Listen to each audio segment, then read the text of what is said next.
Hi, guys. Welcome back to Infinite Possibilities, the podcast where we explore the lives of amazing people, their choices, challenges, and opportunities. And today I have a very, very special guest, Faith. Hey. Thanks so much for being here. You're welcome. Super excited. Me too. So, Faith, what is your kind of like 1 minute introduction about what you do? So I guess classically these days I'd be called a techpreneur, but I'd probably say I'm the antipreneur. So I have 2 tech companies, about to start a third one, and I guess my day to day is so. Oh, sounds good. Cool. And then so we want to go kind of right from the beginning, see what kind of childhood you had, and then to how you got to where you are today. So what kind of child were you growing up? What was your personality like? Probably hasn't changed much, so quite independent. So very independent child, and I've maintained that, I guess, through my adulthood as well.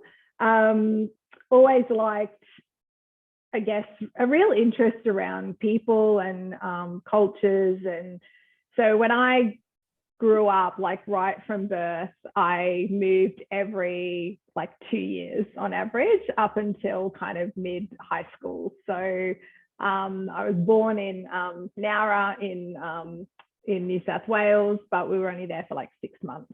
And then we moved to Perth in Western Australia, and then we lived in New Guinea, and we've lived in Indonesia, and I started primary school back in Sydney, so we kind of did full circle. Wow. And then we went to Nauru, and so I did a couple of years in Nauru, and then came back to Australia, and we were in Queensland, but I moved around. We moved around locations in Queensland as well, and I actually started high school in Mount Isa. So yeah, and then I went to a second high school in southeast Queensland as well. So and then that was sort of my calm down a bit.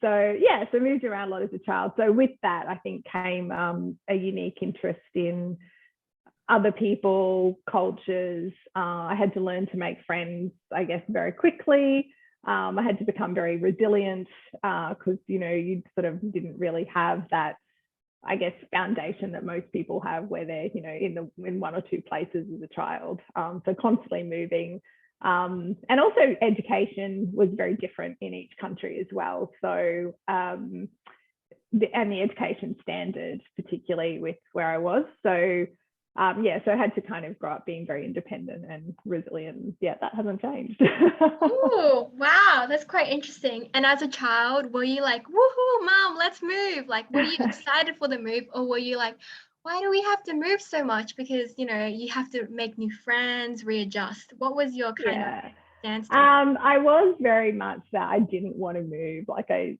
never wanted to move. But then as soon as we would kind of get somewhere and I'd get slightly settled, then that was the best place ever. And then I didn't want to move there. I didn't want to move from there. So that probably hasn't changed in my personality either. I'll take some time to adjust to moving or doing things despite my background, and I'll get apprehensive, I guess, about having to move or having to change something, but then once I do and I make that leap, then I'm kind of all in, and it's like the other place didn't exist, and now I'm off on the new adventure. So yeah, that's so cool. It sounds like you have a really kind of quick turnover time, right? yeah and that serves me well now in the work that I do as well, because it's sort of constantly changing. You've got to be, I guess, thinking on your feet all the time, and you can't kind of get stuck in one way of doing things. So I think that probably very much comes from that background of having to move, and having a comfort talking to people, because I've had to kind of do that to fit in. So yeah. Yeah, that's so cool. Been doing that from an early age. Yeah. So also wondering why the move? Is it more kind of towards your parents' work, or was there kind of reason behind it? A little bit of both. So it was more with my dad, was someone that he didn't like being settled in one place. So it was really quite random. So he sort of stayed in the same industry. So at the time he was working in mining for most of my childhood. But he would go to different mines or take different jobs. So it wasn't like we were moving with, one particular company.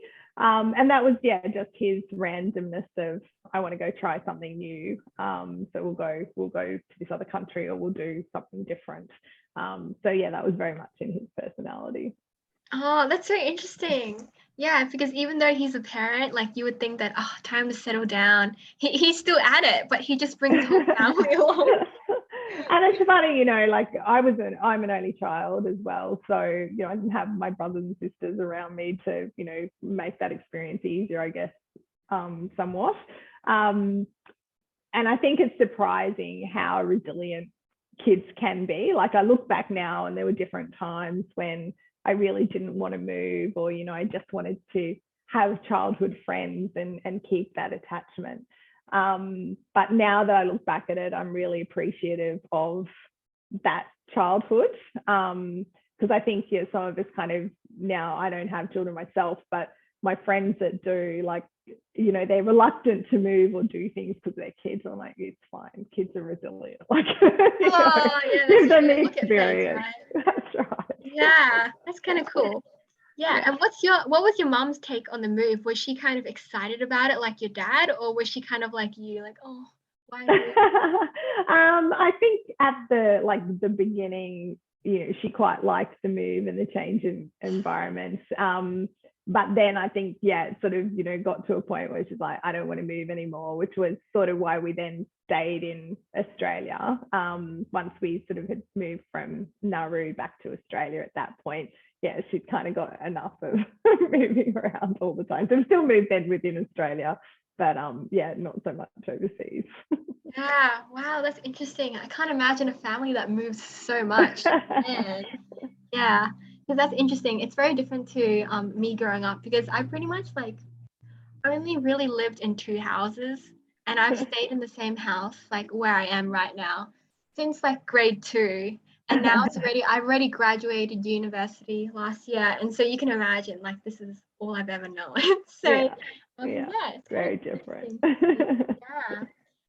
And just I'm kind of curious about the education system. So what kind of child were you like at school? Were you very academic, or?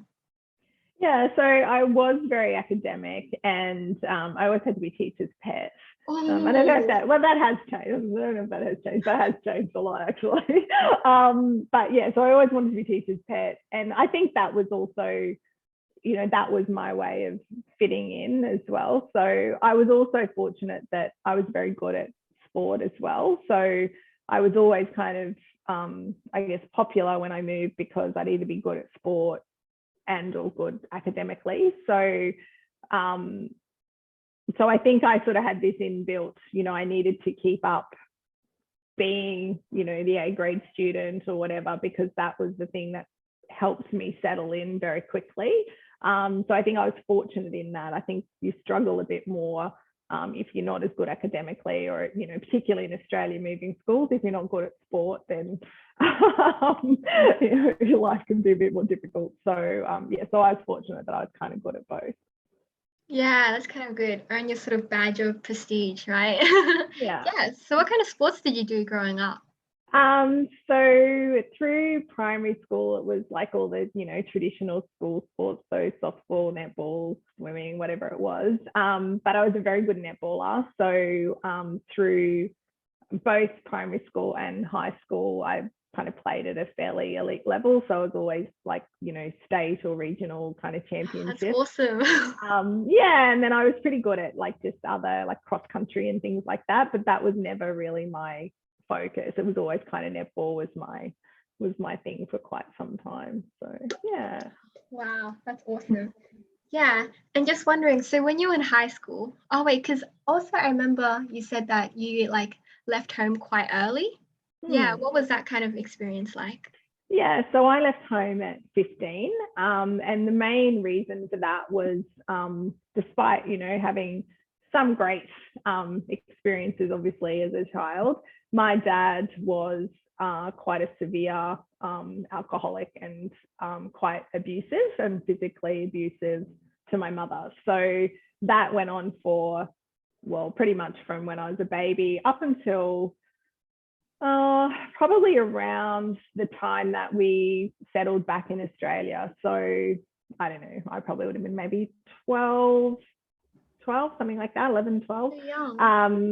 So, and then at that time, I think, there was I was sort of still too young to know, but I think quite a real adjustment between my parents around, my mum making my dad kind of try to change his behavior.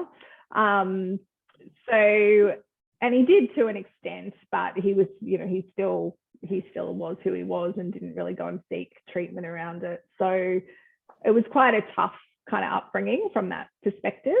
And for me as a child, quite a difficult father in that respect. So whilst he wasn't physically violent with me, but was with my mother, I would certainly get verbal abuse. And as I got older, that verbal abuse got more directed at me. So at 15, effectively my father kicked me out of home and, rage. I hadn't really done anything wrong. And so I was fortunate that my best friend at the time, her parents took me in, and we had quite a difficult process. So that would have been grade 10, I guess. So we had quite a difficult process then with my parents over that year. And at that time, because of my age, I had to go to counselling. The school I went to had a full-time psychologist. So there was sort of all these extra things imposed on me because my father had sort of painted me as this rebellious child, which wasn't really the case. So I lived with them and their family for probably about 6 months. And then I moved in with a friend and lived with them. So they were much older. So I was living with them for probably about a year. And I was going to school, working part-time jobs because I had no money. So I had to work to get money. And then I did a short stint so then I spent probably a year of not speaking to my parents at all. And then I did a short stint of trying to make things work with them again. And then that only lasted a couple of months. And so then the start of grade 12, I moved out again with a girl at that time who was about 24. And so again, I was sort of back to working whenever I wasn't at school, basically. And then sort of from there, I didn't see my parents then. We sort of were off and on for a year or so then as well, but me completely living out of home, no financial assistance from them. And then at 18, things had kind of escalated again with my dad. So I ended up getting a restraining order on my parents. And that was kind of the last time I had anything to do with them. So, Wow. So it's quite a story. But Yeah, what a journey. And when you first got kicked out, did you think that did you actually think that it was permanent at the time? Or did you think that when his rage cools down, I'm going to go back in and pretend nothing happened?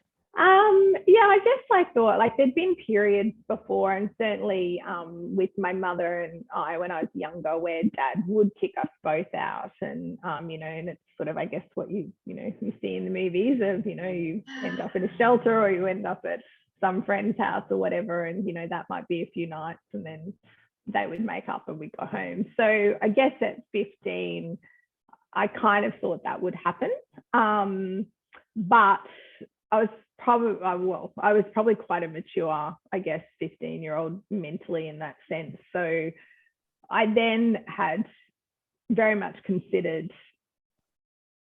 is this how I guess kind of want to continue living my life? And whilst it was difficult, obviously financially and keeping a roof over my head at that stage, so that was sort of a toss up of, do you go home and have that, or do you not go home, and how are you going to deal with that? And then at 18, it was then really, if I wanted to keep my parents in my life, this was how it was always going to be. So I sort of had to make a decision of, do I keep doing that and, putting up with everything that would go along with that? Or do I kind of go, it doesn't serve me well. And as much as, I may care for them or whatever, this is how it is. And this is the relationship and this is how they are. And so for me, I decided it was better that, I stopped speaking to them. I kind of removed them from my life, or I would continue with this, back and forth relationship. So, yeah. Yeah, I guess it's quite hard to choose to have an on and off, right? With the It very is, high yeah. highs and the very low Yeah. lows. Yeah. Yeah. And have you ever been kind of surprised by the kind of division in the family? Because it was like your mom and your dad, and then just you. Are you surprised that your mom didn't come with you, or? Probably not really, just given obviously, I knew her for a long time. So obviously she was, scared of my father at different times as well. So that obviously had a massive impact. But also it was, my mum wasn't, I guess, the traditional, let's say traditional, not everyone's traditional either.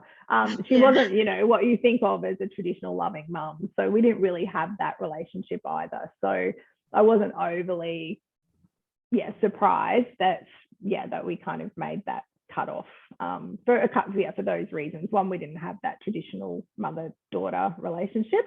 And the other was that she would have been too scared to go against my father anyway. So it was just easier, certainly from my end, to just go, we need to just draw a line in the sand, and this is how that is. So, and there were a few points leading up to that where, making the decision to get the restraining order, there were a few quite significant incidences that had led to that. So, so that's kind of where that sort of landed.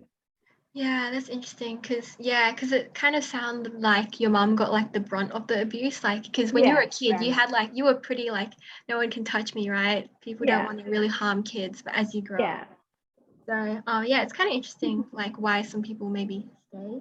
But also kind of curious, when did you sort of realize that maybe like this is not how I should be treated? Because if you experienced it from such a young age, you think that, oh hey, isn't this normal? Right? Yeah, and I've done a lot of reflection on that. And when I guess finished high school, I went and did a degree in psychology, and certainly, a lot of the driver for that, I think, was, may not have recognized it at the time, but I certainly do now, that a lot of the driver for that was to understand more about, why everything was as it was when I was a child. And I think at that point, and I've reflected on it since, interestingly, I've been surrounded by, other than my mother, fairly strong women. So my grandmother and my aunt, who were on my dad's side, were quite strong women. And whilst they still had a relationship with him, they were very strong in that relationship. Where on my mother's side, she had just repeated the pattern. So her dad was an alcoholic. That was more or less what had gone on in her family. So she's repeated that cycle. And I guess I grew up very much going, I'm not going to do that. And it was unconscious at the time. But I very much grew up like, I'm not going to be like this. I'm not going to be in this situation. But I think also the influence of having a strong grandmother and a strong aunt. So my grandmother owned her own businesses, So cool. like just fish and chip shops and things, but always owned her own business. She got divorced very early in a time when you didn't get divorced. So, she had quite strong reference points for me. And so I think with that, coupled with that, I was always had grown up independent, one, because I was an only child and moving around, I had this level of independence to be able to say, I don't need to put up with this. And I knew, whether I knew from other families or whether I just had a sense, I don't know, but I knew that this wasn't normal and that it didn't, shouldn't be normal. So I kind of just had that inherent. And then I think through, obviously, psychology and everything else has sort of helped to get me to a point where, yeah, I didn't have to put up with a life that was going to be like that, or, you know, I knew that my childhood wasn't what everyone should have to put up with. Yeah. And also kind of curious, what was the experience of like moving out and then moving in with your friends and then jumping from place to place? Because it almost kind of sounds like your childhood traveling around.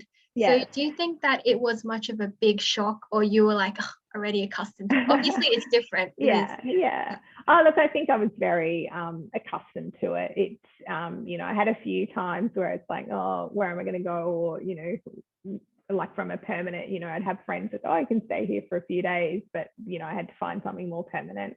So it was more kind of just the stress of finding where you're going to stay, more so than the actual move or doing the thing. So I am someone that I guess back then and even now just tend to take things in my stride. I'm not someone that tends to worry about things up front. So I kind of think, you know, just do what you got to do and deal with the consequences at times, like rather than worrying about what the consequences are going to be, because that situation may or may not ever eventuate.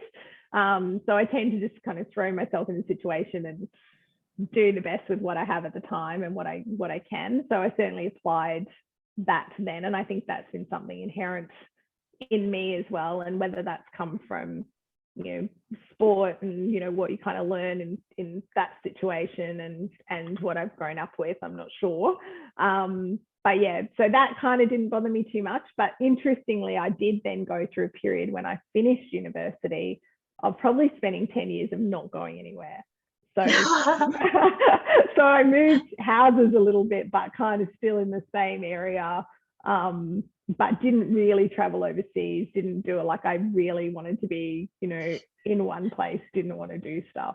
But then that changed probably about 10 years later, that, yeah, now I sort of have gone back to traveling a bit. And, but yeah, I did have that period then of just wanting to be in one place that you, I guess, kind of felt safe, and that was home. Yeah.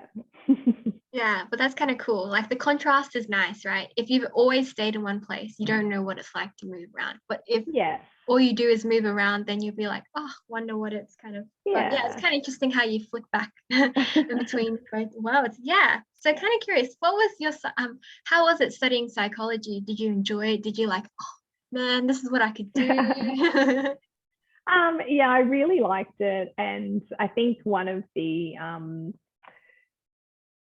things that, well, not so much that I regret, but I didn't get time to do, was there's so much you can learn in that field of study. And because you're studying for exams, or you're studying to, you know, get your degree at the end of the day, there's areas that you really want to delve into more, and you just don't have the time and capacity to do that.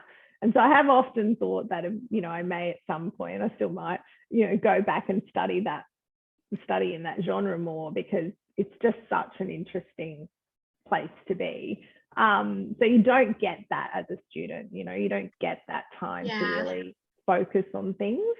And then I've sort of, because of my background and kind of where I was very keen to finish university and start earning money. And I did work full time throughout my degree as well.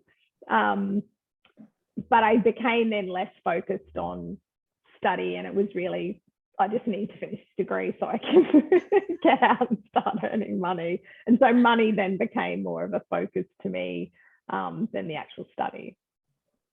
Yeah, interesting. Yeah, but I think all students can relate. And yeah, bachelor's, yeah, it's only really skimming the waterfront. You don't really have much time to go deeper. So when you graduated psychology, what kind of happened then to your career? So at the time, because I was working full time, I was actually working at a movie cinema as a manager there. So I was on pretty good money, really. And I couldn't get a job that paid me the same as what I was getting. Oh, damn. And so then I was kind of like, oh, you know, I don't kind of know what to do. Do I take a hit on the money and you know, take something else to get kind of a step up in a career, or not? And so in the end, I decided not to. And so I went and took up more hours at, so I was sort of doing full-time plus at the cinema. And then I went back and did a graduate diploma in communication, because I was like, oh, if I can't get a job with, what I have as a undergrad degree in psychology, then maybe I need something else. So I started doing that part-time, and then also invested in building my first house with a partner. So I think I was like 23. So we bought land, started building a house. And so that, meant financially as well, I couldn't afford to take a lower paid job. So I did that for about a year, where I was like working full time, taking extra shifts, and started doing my graduate diploma just part time. Oh my gosh, busy. And then I applied for a job with a recruitment agency, because I thought I'll go into kind of maybe org site, because they did Myers-Briggs testing and all of that for executive level people at the time. I didn't get that, but then they rang me and said, so I got the usual, oh, we'll keep your resume on file, and we might ring you. But they did, and they had another area of their business, which was training business, and they said, oh look, they literally said to me, you don't have any of the skills we're looking for, but something about you, would you come and interview for this other job? So I was like, okay. And it was a sales coordinator's role in a training company. But it was good money. So it was better money than, so it was better money than what was on. So I was like, okay, well, I'll go and do this. So the recruiter at the time, who I'm still friends with today, he said to me, if you go and say this to the manager, like, you're guaranteed to get the job. We've got other candidates that are more qualified in sales and whatever, but this is something. So, okay. So anyway, so talked my way into the job. And then 6 months, or probably not even quite 6 months in, I was a sales coordinator for an account manager. That account manager wasn't performing. I ended up getting his job. He got moved on. And then that was kind of really, I guess, where my career kind of started taking off. And so that training role was selling training to HR managers and, corporates and government. And it was everything from Word and Excel training through to Six Sigma training, soft skills training, all kinds of things. And so I became very successful at sales. So I never thought I'd see myself in a sales role.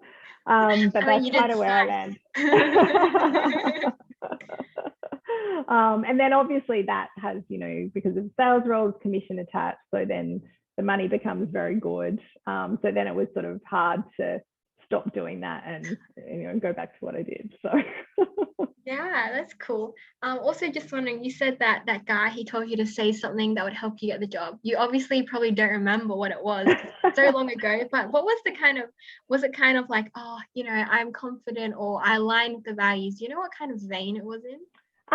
It was more in that one is, I guess your personality as well. So in sales, it's all personality, being able to talk to people. So it's probably well, prepped for that through having the background that I had. So that was one, was just, yes, having the self-confidence. And also, which I still see now with, particularly with women, when we apply for jobs, we typically won't go for roles if we don't think we can tick all the experience. And so if he hadn't encouraged me to do it, like, it's not a role I would have applied for. I would have looked and gone, I don't have any sales experience, I don't have anything that they're asking for. Where he kind of I think he saw in me the confidence and ability to learn quickly and be able to have a conversation with someone and look at, what is the thing that they need that you've got that you can sell to them. So I think, that's what shone through. So other people on paper might have had, more experience, but they didn't have the same confidence and personality to, that he saw that would fit doing that sales role. And then obviously with my degree, even though it wasn't aligned to what I was going to do, it meant that I had the discipline and that I, had the admin skills, and I had those things that I needed to do kind of the coordination part of the role. Yeah, that's cool. I still think you're really brave. If someone told me to like apply for something I don't have and give me the, I guess, secret sauce, I don't think I would actually. At that time, were you just like focusing on like the money and like calm down the nerves, look at the money, or how did you sort of take that step, or were you like no other options kind of? No, I think it's just, and it's still with the way I operate now. And when I said, before, I don't look at, well, what's the consequences of something. Ah, So that's so true. I typically kind of go, what's the worst case scenario? So if I go in, they're just going to say no, and I'm no worse off than I am now. So I may as well give it a go. I'm still certainly nervous when I go in, even now, if I have to do, I don't know, certain presentations or talks at time, like there's still, a nervousness or an anxiousness about having to do those things. But yeah, at the end of the day, I go, well, I can only be me, and and here's my skills, and they either like it or they don't. So Take it or leave it. Yeah, yeah, that's a yeah. good attitude. Yeah, and so when you first got into the role, what was it kind of like in terms of like the self-learning and feeling kind of maybe out of your depth and definitely kind of an imposter, right? Yeah, so I was lucky that I had an account manager to learn from. So there was sort of, I guess, two parts to it. One was going out with him and kind of shadowing him. So I get to go out with him, hear what he was saying to the clients, hear what they were saying back. And then it was kind of my role to then come back into the office, send out the information that they'd asked for. I had to do a lot of cold calling and appointment setting, which is really hard yards when you do that. And again, you've just got to take that attitude of, well, they can only say no. So, you might make 10 phone calls to try and get an appointment and 9 say no. And then 1 says yes. So that gives you the motivation to, okay, well, I'll make the 11th phone call. So you do kind of have to have that, I guess, grit and resilience to just, keep picking up the phone. So that was kind of my job, was really to get him appointments. He had to have 20 meetings a week. So that was quite a lot. So you make a lot of phone calls. And then doing kind of the admin and the follow-up stuff around that was the first kind of, part of the role. Yeah, interesting. And was this the first time you really got exposed to IT? Yeah, definitely. So at the cinemas at the time, like we were still very much showing my age, but like we were still counting, change for people manually in our heads. There was no computers doing that at the time. So moving into that role was kind of my first real exposure to IT. And even back then, like some of the early courses that we did, it was new. Computers were still fairly new for a lot of people, a lot of industries. So I remember we used to have a contract with, say, Brisbane City Council, and we used to teach their staff Word and Excel, etc. But their bus drivers at the time had never kind of touched computers, and obviously they're out driving buses. But all of the HR systems moved to being computerized. So to get their timesheets and to get their schedule for the week, they would have to go and log on to a computer and learn how to do that. So we used to teach solitaire, to just even teach people how to click a mouse. Like that was, people didn't know how to do that. So so it was quite interesting. That was, kind of that early, I guess, stage of people really kind of using computers in the workplace. Yeah, interesting. And what was your kind of first impression of IT? Were you like, oh, okay, this seems interesting, you want to explore it more? Or was it like you saw the utility that made you sort of kind of go a bit more deeper? I don't think I so much thought about at the time IT as IT, like it was just a product I was selling. And it was more, how is that helping people, which is probably still very much my attitude today. Like, so it's what, in that case, we're trying to teach them a particular program. My career escalation there was really because the company at the time was national, and we were not doing technical training in the IT field. We were just doing kind of user training. But companies were starting to do more deeper technical training. So I took on, which I put up my hand for. So again, taking opportunities when they come. So I put up my hand to look at what certifications did we have to get as a company to be able to do Microsoft technical training and Cisco technical training and some others at the time. So I took that on from a national level and started implementing then us doing technical training as another services offer. So that was, again, I was selling something then that was, deeply technical, but I still didn't really look at it as IT. Like for me, it was still a sales job. It wasn't, it wasn't so much a tech job. And I did quite a number of years in that sort of industry. Ended up at Microsoft, working for them in Sydney, managing their their technical training partners in the end, and implementing kind of systems into Australia that were pilots for Microsoft Australia into the Australian market. So that's kind of where it started becoming a bit more, I guess, IT focused for me, but it still had very much a, sales, management, marketing type business focus, still less so about being hands-on tech. And so as that kind of career evolved, it then sort of moved me into more and more kind of, I guess, more technical fields. But it really was very much sort of business, sales, marketing for a long time. Yeah, that's cool. And just wondering, how did you end up at Microsoft? Was it like you just put your hand up and the opportunity came, or it seems a bit random? Yeah, so we, as the companies that I worked with previously were Microsoft partners. So, so I had affiliation there, and then the partner manager that we had as a company, I rang her and I was actually wanting to move to Melbourne. And I said, oh, do you know any, I was just, ideally looking for another similar training manager. So at that stage, I was a managed, like a escalated my career, and I was a sales manager for quite a large training company.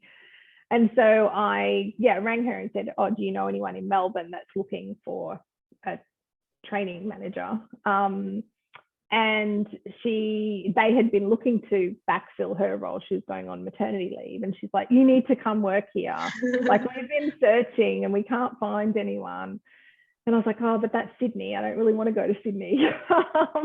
And so that it kind of evolved from that. There was quite an interview process. It was a long process to go through. So I took effectively a contract role with them for a year while she went on maternity leave. And chose not to stay. Microsoft are a really good company, but I have learned with myself, I don't like working for big companies. So it was great to get the experience. It always looks great on your CV. But yeah, it wasn't sort of the company that I wanted to stay working in, but great experience. Yeah, that's interesting. And what about corporates do you think that you don't really vibe with? Is it the lack of autonomy and freedom, or? Yeah, all those things probably. So I used to joke and say I didn't like working for big companies because I couldn't tell the CEO they were doing it wrong. And so, having that layer, though, all the layers of management that you can't, it takes a long time to influence change. And one of the things that I did see in Microsoft was, and, it's changed a lot now. It's a long time since I worked there, but it's still a very US-centric business. So all of the programs that are implemented into Australia effectively come from the US and are designed in the US. And then you have a level of autonomy to localize them into your market, but kind of not enough. And so that was one of my frustrations, is we'd have to roll out certain programs, and it's like, that's just not going to work in this market. And you really didn't have a lot of autonomy to change that or influence the change. And so I did what I do, I guess, and I would change it. And I would go out to my partners and say, this is what kind of the US Microsoft official program is. But because I'd come from where they were working, I'd go, but this is how you need to adapt that for our market and what you're doing. And so I spent a lot of time doing that, and I just thought, this is crazy. Like, it just should just like, I shouldn't have to, re-replicate this every time. It should be listened to, and that feedback, it should go back. So I found that very difficult. And also in that corporate environment, there's things you can do and things you can't do. And I'm not very good at following the rules, I guess, if I don't think they're right. So that didn't always work well. Yeah, interesting. Also, when you raised your hand and you had feedback like that won't work in this market, was it well received? Were they like, oh yeah, you go, Faith, or what was the response? It was mixed. So some things would be, oh yeah, that's great feedback, but we can't change that. And I'm like, you can. You're choosing not to. Like, someone somewhere can change it. So I would spend a lot of time, if I really felt something needed to be changed, kind of digging my heels in and probably being a pain to people above me, where they just go, can you just do this? And I'll be like, no, I can't, because it doesn't work.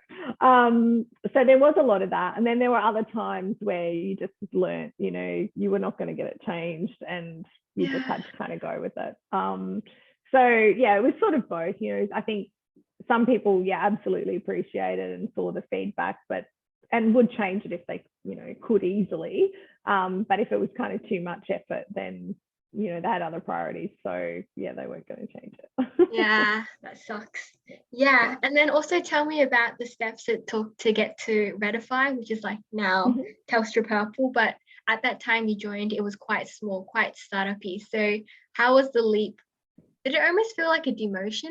Like, you went from like, what is it, partner manager at Microsoft, did another job, but then went to like a startup. Like, people must have been like, you crazy? It took Redify a while to get me to go and work there more, because so I ended up as a general manager for, again, a bigger training organization in between. And then they spent a year trying to get me to work for them. And I didn't want to work for them because it was actually working from home, and I was going to be the only one in Queensland. And I was like, I don't know that I could do that. I never worked from home before. And anyway, after a year of them continuing to talk to me, the opportunity they had was to grow. So they did have a training business, and they had a unique idea at the time, which was about bringing deeply technical experts from the US to Australia to run masterclasses. And it wasn't something that people were really doing at the time. So if you think, it was the Tony Robbins of the tech world, bringing them to Australia, running this, 5-day course. It was quite limited in numbers, cost a lot of money for people to go to. And because we didn't really have online training and, all of that stuff at the time. And so that was kind of the opportunity, was to grow and run that for them. And they were only, I think, 10, 20 people at the time when I started there. And I was the only one in Queensland. So, so we started that. I did that for about a year. And during that time, the people that we had working for us in the other states were very well-renowned technical people in Australia. So Brisbane customers would start contacting me going, oh, you work for Redify now, you've got this expert, can we, work with them? So then basically I decided to build Queensland. And so I went to them. So they were predominantly Sydney and Melbourne at the time, a little bit in Canberra. And so I went to them and said, look, I think there's an opportunity to build Queensland. So I'll keep doing the training stuff, but I think I should kind of build a branch of consultants up here. So that's pretty much what I did. And so we grew the Queensland team in kind of 12 months to about 30 odd consultants. Wow. And then I decided, so that was, I was probably there a couple of years at that point. And then I decided to leave and go start a startup. And it was all around training. And I decided that I could actually probably do this masterclass thing. And my grand plan back then was I would run like 3 or 4 courses a year. That'd make me a couple $100,000 a year, and I didn't have to work the rest of the year. So I decided I would do that. That lasted about 3 months, and Redify basically came back and said, we need you to come back and run the States. So I kind of, in the end went back. And then we built Western Australia, and then I kind of ended up with national roles, and we built Redify for a couple hundred people. Yeah. Wow, that's crazy. Yeah, and then so at that time, wondering about like you also worked at DWS later, but also how did you sort of make the decision that you wanted to do your own startup? What was that kind of journey like? So when I left Redify, I'd been there about 8 years, and I was on the board, and I was their chief operating officer. And the company was obviously changing. So again, we'd gone from this, small, very unique business to scaling. And I don't, despite what people say, I think you can only scale to a point and retain the culture that you had. Yeah. So for me, again, not, liking big companies, I'd kind of, felt that Redify changed significantly and was changing, and that was great. That was the path that, the owner at the time wanted to go on. We just got investment from Blue Sky at the time. And then that was kind of to set up for what became the Telstra Purple sale. So at that point, I kind of went, I want to leave. I want to do something different, because this is now not for me. It's, beyond kind of where I want to be. So when I left Redify, really my decision from a career perspective was I'd been traveling a lot, funny enough. So I'd still been traveling, even though I was based in Queensland. I was on a plane every other week because it was a national business. So I really wanted a job that I could stay in Queensland for a while. And I decided I was just going to take the job that's going to pay me the most money. Was really I looked at all the tech companies and I went, people are doing good things, but there's no standout to me. So I ended up negotiating my position at DWS, and that was originally as the state manager for Queensland. So I kind of thought, well, I can do this with my eyes closed, and I can, spend a year or two kind of growing that. Very early on, I ended up in another national role. Yeah. Too good for your own good. I know. Be careful what you wish for. So, and again, me opening my mouth, I say, and giving, you should be doing things this way. Yeah. And like, oh, well, then you come do that then. So I ended up in a national role with them. They were looking to change effectively a lot of their business models. They wanted to do more tech products as well. So I started building that aspect of the business. But then chairman and majority stakeholder who had used to be CEO had stepped out, and I really came in under the new CEO who had been there for 10 years as CFO. So that was all working pretty well. But that change really wasn't one that DWS were really wanting to take, as much as, that was the initial driver behind it. So that CEO ended up departing, and I had to think about, do I want to stay under the incoming CEO who was back to being the chairman and the majority stakeholder? And I think DWS at the time was about 900, 1,000 people. So ASX listed, pretty big business. And ultimately, I decided that just wasn't the place for me. The direction that they wanted to kind of take from there wasn't what I wanted to do. So then I kind of I was back to thinking about, it was about 18 months since I left Redify. So then I was back to thinking about, well, what do I want to do? Where do I want to go work? So again, I kind of looked around the market and said, there's no one who truly is living their values from in the industry that I'm in. And I wanted to stay in the tech industry and building software. So at the time, I was fortunate to be working with someone who'd come from Redify as well to work with me. And we decided to start SixPivot. Oh, wow. And tell me about the name SixPivot. How did you sort of figure out that name? I wish it was more exciting. At the time, it was really, we had to get the business started quite quickly. because we'd made the decision and we knew that I would have to take gardening leave from DWS. They wouldn't let me just go straight into starting something. So we had to kind of we wanted to get things lined up before we announced us both leaving, and we both had quite senior roles. So one, we had to get a domain name pretty quickly, and I wanted something to do with pivot and being pivotal to people's businesses.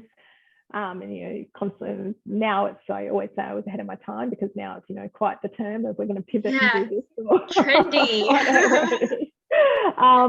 And then really most of those domain names were taken. So I had to come up with something. So SixPivot wasn't taken. So really that's how we got it. But then we kind of created a story afterwards of, these were the 6 foundations of the business and these are 6 things. So everything became a 6. We've dropped that off a bit now, but that was really what we did at the start. Oh, that's so funny that you created this name and then down the line you had to justify it and like blend that whole story, which is kind of funny looking back. Yeah. And then you also mentioned about before you couldn't really find a company that had strong values and that stood out. So for SixPivot, what kind of values did you sort of build it upon? So it came probably from a couple of things. One, looking at the ways that I like to work and have enjoyed working the most. So if I look at Redify at the time, as a non-technical person, I pretty much had free reign to work from wherever I wanted, and I was traveling a lot. So, and we didn't have offices when I very first started at Redify. So ahead of your times. I know, right? And so, so that was something that was really important. And when I went back to DWS, it was going back, being in the office in the city. You had to be in there 9 to 5, very kind of strict culture around that. If you wanted to work from home, you basically had to write a business case as to why, which I just thought was crazy. So I really didn't like that, having to go back into an office and having to do the commute every day and all of those things. And there were some foundational things with the way DWS was structured, which is no different to, at the time, a lot of big business. I didn't like that structure. So one was making sure that the company that I started, which now COVID's made it, everyone does it, but at the time, so nearly 7 years ago now, people weren't, or definitely consultants and programmers were not working from home the way that we did. They didn't have the same flexibility. So, even at the time, someone like Redify would use that as a draw card to attract talent. But really, if you were working with a customer, you were expected to go on the customer site. So I wanted to change that, because if I didn't like having to do that, then I assumed most of the people that worked with me didn't want to do it either. So being able to enable that type of flexibility, that if you wanted to go and work on a customer site, you could. If you wanted to go work from an office, you could. If you wanted to work from a coffee shop, you could work from home, work from wherever the hell you want, as long as you're doing your job and getting it done. So that was one of the core foundations of starting the business, that no matter who came into the company, no matter what your role was, you could literally work from wherever you wanted, and not just from home. Like, we've got, our sort of, we call her our office manager, but we don't really have an office. She generally works from her motorhome every second week, from goodness knows wherever she's gone. So we had that very early on, and that was a core tenet of the business. So with that, it took a lot of education with customers. Customers actually didn't like it. They didn't understand why our consultants couldn't go on site, and it was really about building trust, and that's what it came down to. So the other big core tenet was, we employ people that we trust and that we like, so we should give them the trust to do their jobs. So that was another big thing, was if you're doing your job, then I don't need to know when you're doing it, as long as you've got it done. So that was another big value. And then working for customers and industries that we wanted to work with, which is hard as a startup, because you've got to make money. But early on, we just made a line in the sand to say there were certain industries that we wouldn't work in. So we won't work, for example, in gaming and gambling industries at all. We won't work in defense. So there's certain industries that we just will not work in because our underlying values, various reasons, are that we don't agree with those industries. So that was kind of hard at the start to turn work away. One of the biggest gambling companies is based in Queensland, and we used to do a lot of work with them at other companies, and we could have walked in there and done a lot of work with them as well, but we made the decision not to do that. And then the other was also working with customers who were just not nice customers to work with. Simple as that. So simple as that. So, the team went in and a customer wasn't like, they're getting us in as consultants to share best practice, to share what we've learned. So that's why you're paying us. If you want to pay us to just come in and tell us what to do, then you can go and find a lot cheaper developers and programmers to do that. But you're paying a premium to have people that are sharing, 10, 20 years of experience with you and what does and doesn't work, and now you don't want to listen to them. Or, if we've tried to implement best practice and you keep falling back to the way you were, we'll certainly give you that information, but it's just not, it's too hard. We're not going to be successful. And at the end of the day, neither are you. So it's having those conversations and really choosing our customers well.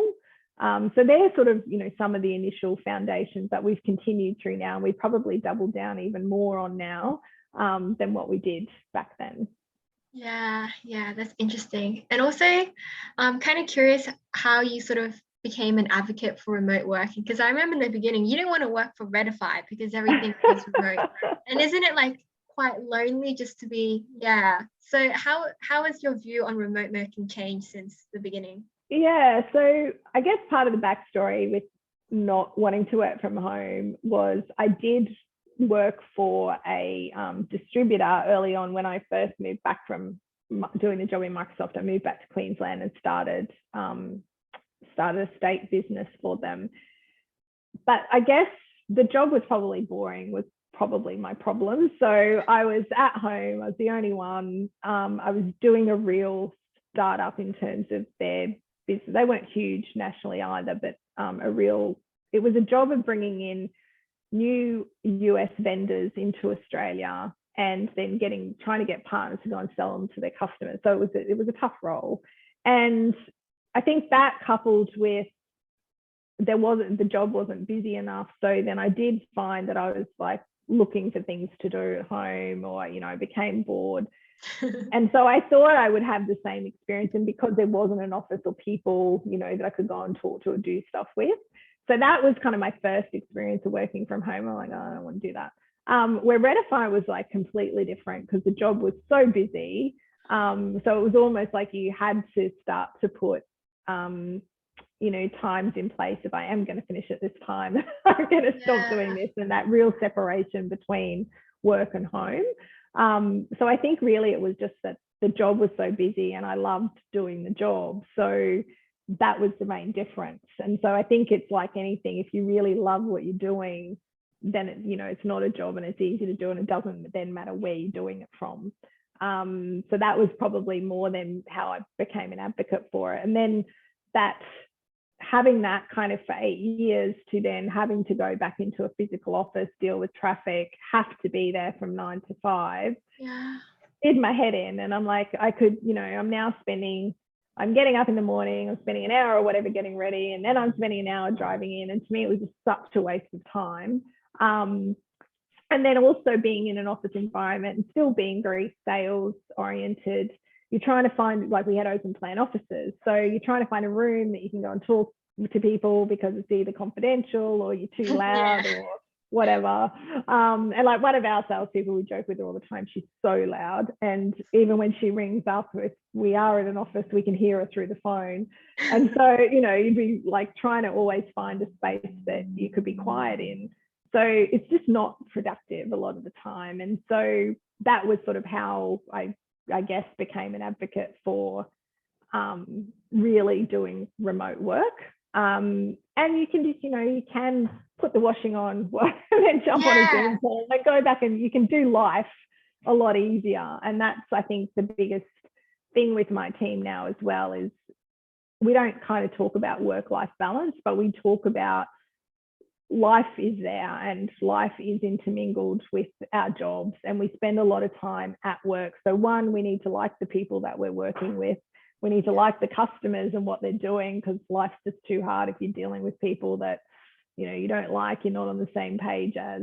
And then just getting normal things done. Yeah. So, yeah. Yeah, that's interesting. Yeah, because now the trend is work-life balance, but you have a unique perspective. So, Yeah. just wondering, what does a day in the life for you look like? How do you sort of allocate your time?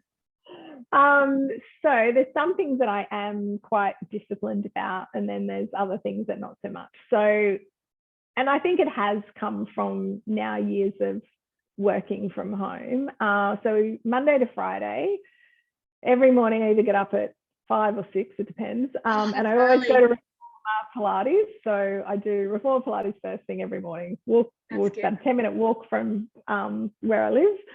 Go and do that for 45 minutes, and then I walk home. And then it's normally coffee. Sit down with my partner. We have, I don't know, half an hour in the morning where it's just kind of our time. He works from home as well, so that makes it easy. And that's kind of our time to kind of connect and talk about life. And then I kind of get into my day, and that can be everything from generally Zoom calls. A lot of my time is spent on internal calls with my team. So I have a philosophy that if I look after my team, they'll look after my customers. So that's probably a change as well to a lot of people. So I don't go with the philosophy of the customer's always right. It's very much, I trust in my team. So if my team come and say, this is not working with this customer, I don't question that. It's okay. That's not, they know what they're doing, and they'll look after my customers. So I spend a lot more time now with my internal team rather than with my external customers. I still do some stuff with customers. I joke and say my job's telling people what they don't want to hear. So if that's with a customer where we need to not work with them, or if they haven't, they have a great idea that's really innovative, and we could be talking about cost or time to market, and they have this idea that something's going to take 6 months, and it's like, no, that's going to take a lot longer. It's going to take 1.5 years, and that's going to cost you 10 times more than what you think. So that's a lot of the conversations I get in. I get to talk to all kinds of, I guess, customers and industries about their innovation, which is probably the things I love most. So what is it they want to build? And it's not so much technology, it's more like this is their grand vision, and that can be a government department or corporate or a startup. So it's quite diverse in terms of the range of people that we work with. But really looking at, what is it that I guess ultimately makes them passionate and makes their heart sing, and what's the thing that, if you said to them in 3 years' time, what does this look like? And then it's then working back from there as to how do we build that, how do we make that happen, and how do we do that in the stages and the scale that is right for their budget and their time to market and those things. So that's pretty exciting. That's the exciting part of my job. And then my other day-to-day is working with my team around, I invest a lot of time in their goals, and more recently we've always had, so we have unlimited professional development. So they can do whatever technical training they want to do, they can do whatever soft skills training, and we have different providers that we work with. So I spend a lot of time having discussions with them around their professional career. But really in the last 1.5 years, we've looked at what's their personal goals and what's their life goals, and what can we do as a company that might support that. And in some cases, it's, we want everyone to stay. We never want people to leave, but reality is people are going to leave. So, when we were at Redify in the early days, one of the goals of many of the team was to get to working for Microsoft in the US. That was a big thing for them.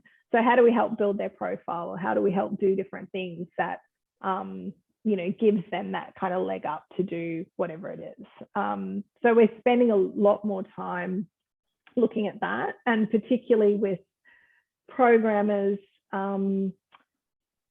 it's how do we create states of flow? So you would have heard about, flow state and when are you most productive. So that's another thing that we're really keen to lean into now as a business to see how that works. So I spent a lot of time doing research and talking to people around those kinds of things as well.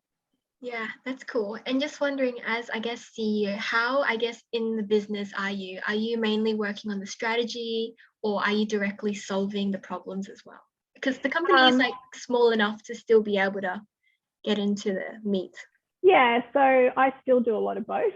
But I am trying to not be as much in day-to-day operations. So we've recently employed someone else to come in, so sort of split. We had a general manager and we've now split that role as well. So we've had someone who's been in the business step up to take on half of those responsibilities. And then we've had a new person start just last week to take on some of the others. So ideally, I will start to step out more and more of the day-to-day of the SixPivot consulting business. I still am quite hands-on in I also have another business which is called Cloud Control. So that's a software product for managing cloud spend. So there's a number of things that I really want to lean into more there. So hence the reasoning of getting someone to look at more the operational level of SixPivot day to day, and I'll just do more of the strategy side of things.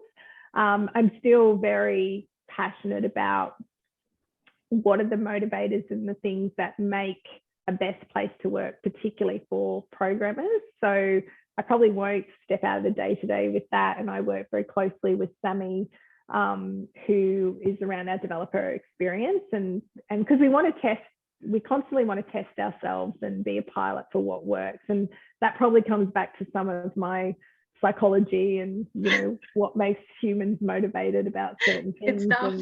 Yeah, so that doesn't kind of go away. That's always kind of been there. But yes, really employing people now so that I can step out of the day-to-day operations of SixPivot, focus more on the cloud control business. And then, then we've sort of got a third one that we're kicking off. Yeah, and that would be my next question is, okay, I understand that you started your first company because I guess essentially you needed a job that matched your needs. And then a second company, I'm like, wow, good stuff. But then a third company, why? You're so busy already. I think, again, it leads into where my passions are, I guess. So the Jump Spiders is the new business. We already have it operational inside SixPivot. So we did kind of call it our innovation lab, and now we're sort of spinning that out, if you like. So, and that's been driven by a few things. One, where I like to do more, I guess, interesting products where you've got a real joint, I guess, interest with your customer. So we're seeing more and more in corporates and in government where there's some great ideas for software products, but that's not their traditional business. They're not software product companies, they're hospitals, or they're different sorts of organizations. And we may have gone in to build something for them, which is typically where the idea comes from, or they've had an idea for something. And so there's opportunities with those to really commercialize those. But if they stay within the hospital, or they stay within government, or they stay within wherever they are, they'll never fully get commercialized because that's not their day-to-day business. So Jump Spiders is really about doing joint ventures with those sorts of organizations for very specific products, and us taking on the development of them and then the commercialization aspects. That customer remains our key customer always, in terms of really what does that product need to look like. And that relationship, I think, is a very special one. And it's not something that a lot of people talk about, oh, they do that, but there's not a lot of companies doing that really, really well. So that's what Jump Spiders is about. And those opportunities kind of come through what we see on the SixPivot side. Yeah, that's kind of cool. Yeah, I guess they're all kind of interconnected. And I just have Yeah. around 3 more questions because I want to wrap up quick. Quick responses. So one is why the name Jump Spiders? You can give me a 1-minute rundown. So originally SixPivot was going to be called Jump Spiders, and my business partner at the time wouldn't let me. But the reason for it is when I googled smart bugs and bugs in software, etc., they come up as a top 10 in the smart bugs in the world. And when you look at how they capture their prey, the process that they learn and continue to implement is very similar to how a developer codes. So if you go Google it, yeah, I will Google you'll it. understand why. Oh, that's cool. And then the next one is just a deep question. So in your opinion, what do you think the meaning of life is? Oh, the meaning of life. I think just do what makes your heart sing. I think at the end of the day, it doesn't matter. Money doesn't matter. You know, at the end of the day, you compete with yourself. And so I think we need to get rid of any kind of form of competition, comparing ourselves to others. What is it that is truly, you know, drives you and is your value, and do it and find a way to make a living to do that. And don't worry about, you know, how much money you earn or you know, what you do. I think you've just got to find that thing. Yeah, that's good advice. And then the final question is, what do you think your ideal perfect day in the life is? You can be not working or you can be working, or yeah, what does that look like? So I've just bought a motorhome. So my next year will be the ability to work when I want to work. Is my ideal. So, but at the moment, it's kind of a mixture of making sure I do some kind of exercise. I normally get to the beach at some point during the day, and then doing work kind of in between. Yeah, that sounds cool. Well, that wraps up the interview. Thank you so much for your time. It was so much fun chatting to you. And you're welcome. Yeah, enjoy the rest of your day. You still have 10 minutes before your next appointment, so have a quick Thanks, break. Karen. Thank you.